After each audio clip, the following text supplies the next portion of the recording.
Welcome back to Transfer Talk. Let's talk about Manchester United now then. We'll start, James, I think, with Rasmus Hojlund because he trained yesterday, but he's been told by Manchester United that he can leave and go and play elsewhere. How is this likely to play out?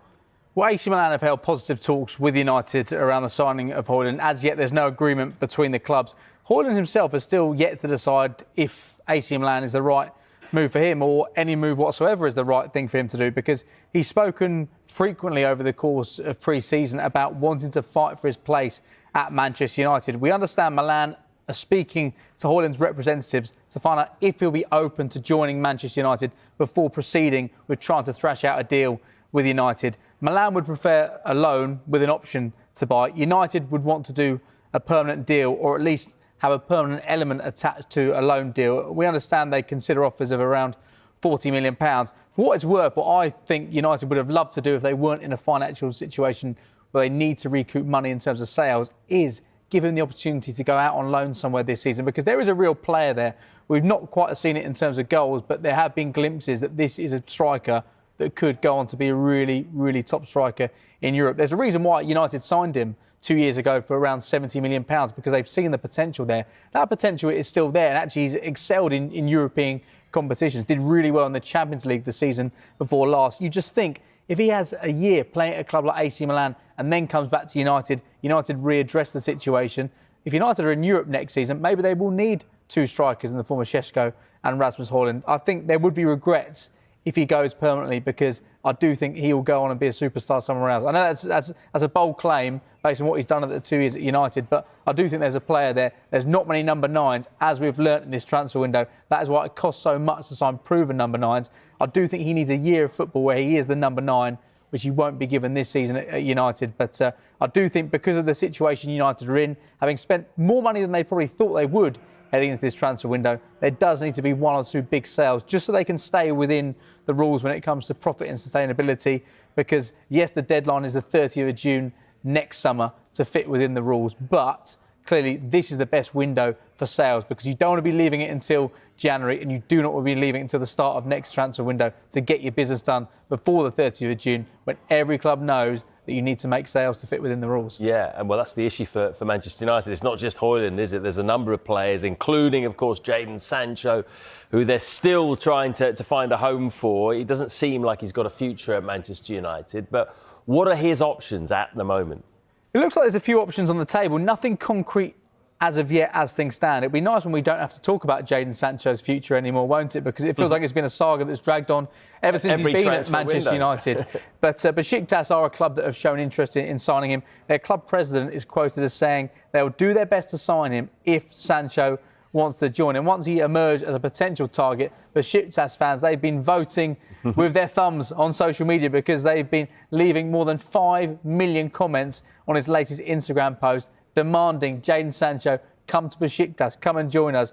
Borussia Dortmund remain interested, no agreement there. There has been reports in the Times that Roma have submitted a bid to sign Sancho on loan. We know there has been interest from clubs in Italy and Saudi Arabia. United, as they want to do with Rasmus Hojlund, would prefer a permanent deal. And it's more pressing with Jadon Sancho because his contract runs out next summer. There is the option of extending that by a further 12 months. The danger with that being, do you want to commit yourself to being in this situation again next summer, paying those wages for another season? So I don't think the possibility of a loan can be ruled out. But as far as United are concerned, he's not going to be playing for them this season. I know Ruben Amorim said that players will be reintegrated if their market value is not met. I don't think that's going to be the case with Jadon Sancho. I think they're hoping that somebody gets hold of Jadon Sancho this summer and they can end what has been a fairly unsavoury chapter. We started in 2021 with Ole Gunnar Solskjaer as manager. He's now the manager of Besiktas, they being one of the clubs interested in signing him. Yeah, interesting little plot twist that. Man United have spent over £200 million pretty much all on attacking players, haven't they? So you look at their squad and you think there's probably still a few more holes that they could fill. Do you think that midfield is likely to be the next top priority? It looks like that would be the next thing on the list for United. Christian Eriksen departed in the summer, at the end of his contract. So there's a space in the squad for him. Clearly, Casemiro, how much has he got left in the tank? He actually showed a bit of a renaissance at the back end of last season when it did look like potentially his time at the very top level would come to an end, but he did well to put himself back into contention. For United, the priority is sales, but if they can get themselves in a situation where they know they're going to make the sales, then if a market opportunity presents itself to sign a player like Carlos Baleba, then they will look to act upon that. I do think this is a really, really difficult deal for United to do. I don't think at this moment in time it's going to be possible for United to do that. Because they are struggling right now to get the money they need to be compliant and ensure they're well set to go after another player, because they've still got the likes of Alejandro Garnacho, Jadon Sancho, Anthony still there, Tyrell Malacia too, and Rasmus Hojlund. They need to have sales before they can really attack a real transfer like Carlos Baleba. And Brighton, we know how hard it's going to be to deal with Brighton, because they sold Moises Caicedo for £115 million. I'm not saying that's what they asked for Carlos Baleba, but if you ask Brighton fans, they'll say Baleba is maybe slightly further ahead in his development than Caicedo was when he departed for Chelsea. So you can see the sort of figures that Brighton will want.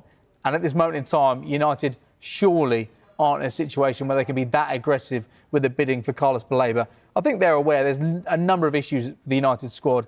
Centre midfield, goalkeeper, but in one transfer window, you can't completely revolutionise the squad, because, yes, you can buy players, getting rid of players is very difficult as well. So they won't be able to do it all this summer, but if they can get some money with sales, then they can do pretty much most of it.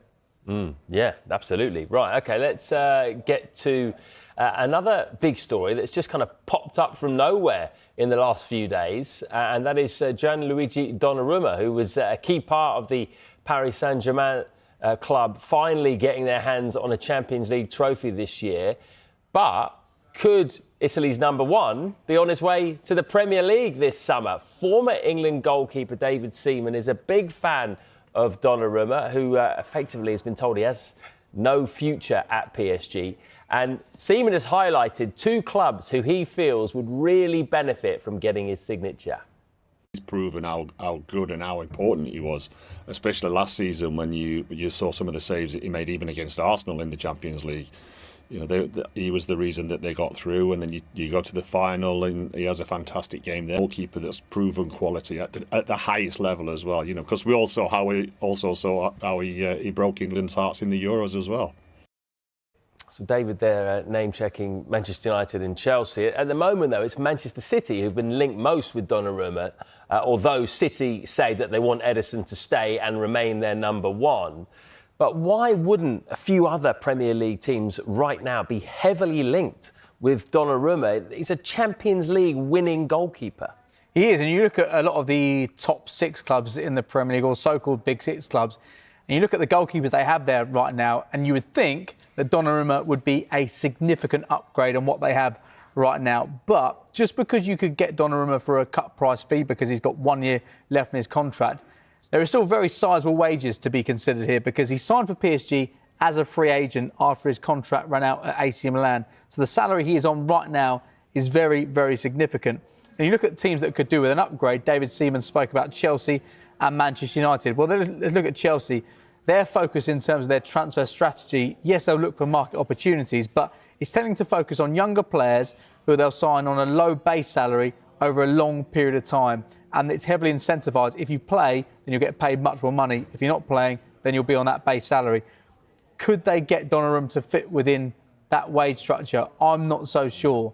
They did try to sign Mike Maignan from AC Milan earlier on this summer because they felt there was a good market opportunity there. He was 29, turns 30 this summer, but he wouldn't have been on the wages which you'd expect Donnarumma would be asking for. As for Manchester United, we do know that they want to upgrade in the goalkeeper department. There's reports that they tried to sign Emi Martinez on loan from Aston Villa. Aston Villa very swiftly turned that down. But for United, they simply can't afford, you'd think right now, to be paying sizable wages. They've been stung in the past when they've done that, with the likes of Anthony, Jadon Sancho, we've just spoken about as well. But you would think all clubs right now in the Premier League would be looking at this situation with one eye, thinking, can we make the numbers work? Because he will make a huge difference to whichever club he joined, based on what he did in particular in the Champions League last season. But that's the thing, though, isn't it? I mean, you might have to pay a lot of wages, but because PSG have let it be known that he's surplus to requirements, surely a lot of clubs are looking at that and saying, well, we can get him for a real cut price fee because We know he wants to go. We know that PSG don't want him. And for PSG, they do not want to be in a situation like they were last time with Kylian Mbappe, where you invest so much money in the player only to see them leave for absolutely nothing. And he's on such significant wages there, it's going to cost them millions, more than £10 million his wages up until the end of May, June, when his contract expires. And it looks like he's going to be training on his own. He's not even going to be on the bench. That's a lot of money to spend on a player not doing anything whatsoever for you. In France, they call it the loft. He'll be training in the loft with the bomb squad. There's a few players there right now as well. PSG don't want to let him go for free. So, yes, there would be a cut price option there, you'd think. And clubs will be looking at what they can do in the final days of the transfer window, because as the days tick down, that fee that PSG will want, it'll be there right now, but a few days' time it'll be right down the bottom there. But there is the wages to consider, but you can understand why every club is looking at this right now thinking, if we can get him in, then this could change our season from a good one into a really, really good one. Yeah. And Donnarumma seemingly confirmed those reports as he posted a farewell message to PSG fans on social media on Tuesday. "Unfortunately, someone has decided that I can no longer be part of the group and contribute to the team's success," he said. "I am disappointed and disheartened." PSG have pushed Donnarumma to the exit door after being unable to agree a new contract, which expires next summer. It was confirmed on Monday that he had been axed from the squad for the Super Cup final against Spurs in Italy on Wednesday. His impending departure has attracted the attention of several European giants, including Manchester City and Manchester United, although the Red Devils are not thought to be in the race for his signature. Pep Guardiola's side are considering a move for the Italian, with Galatasaray interested in Ederson. City have already signed goalkeeper James Trafford for €31 million this summer, and the returning star is primed to be the club's new number one. PSG are likely to want around €40 million for Donnarumma, who has also attracted interest from Real Madrid and clubs in Saudi Arabia. The goalkeeper, who reportedly earns around €200,000 a week at the League One club, thanked his teammates and fans in his message. "I hope to have the opportunity to look the fans at the Parc des Princes in the eyes one more time and say goodbye as it should be done," he added. "If that doesn't happen, I want you to know that your support and affection mean the world to me, and I will never forget it." Donnarumma has made 161 appearances for PSG since joining the club from AC Milan back in 2021 on a free transfer. He has won 4 League One titles, 2 French Cups, 3 French Super Cups and the Champions League while at the club.